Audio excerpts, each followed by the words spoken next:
ایک زمانے کی بات ہے، دو بہترین دوست رہتے تھے، ایک گنرہا جس کا نام سیمی تھا اور ایک خرگوش جس کا نام روبی تھا۔ سیمی اپنی چالاک ذہانت اور تیز رفتار پاؤں کے لیے مشہور تھا، جبکہ روبی اپنی بہادری اور محبت بھرا دل کے لیے سراہی جاتی تھی۔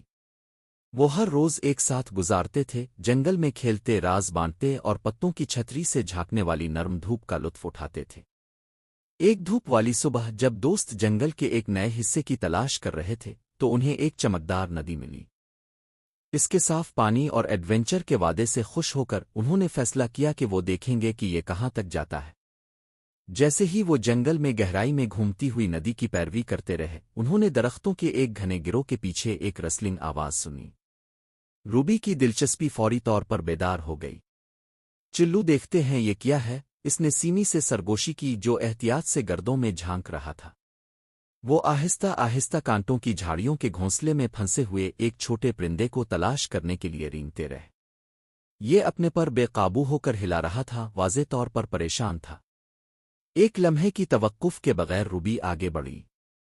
ہمیں اس کی مدد کرنی ہوگی سیمی، اس نے جوش سے کہا۔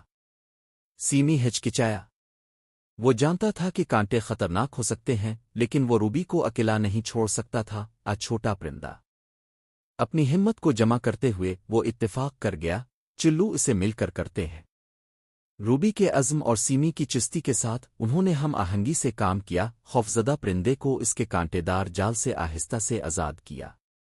ایک بار آزاد ہونے کے بعد پرندہ خوشی سے چہچہا اور آسمان میں اڑ گیا، دوستوں کو اپنے دلوں میں ایک گرم احساس چھوڑ گیا۔ دیکھو سیمی اور روبی نے شروع کیا، تم میرے ساتھ ہو تو کچھ بھی مشکل نہیں ہے، سیمی نے ہنس کر کہا، اور تمہارے ساتھ روبی کوئی ایسا چیلنج نہیں ہے جس کا ہم سامنا نہ کر سکیں۔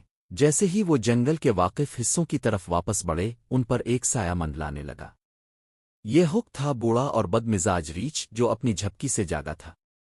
اس کی آواز دور دراز گرج کی طرح گرج رہی تھی، میرے دوپہر کی نیند کو کون پریشان کر رہا ہے؟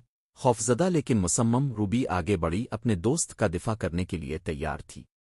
یہ ایک حادثہ تھا سر، اس نے بہادری سے کہا، ہم آپ کی نیند میں خلل ڈالنے کا ارادہ نہیں رکھتے تھے۔ سیمی روبی کی بے مثال جرت میں حوصلہ پاتا ہوا ایک منصوبے کے ساتھ شامل ہوا۔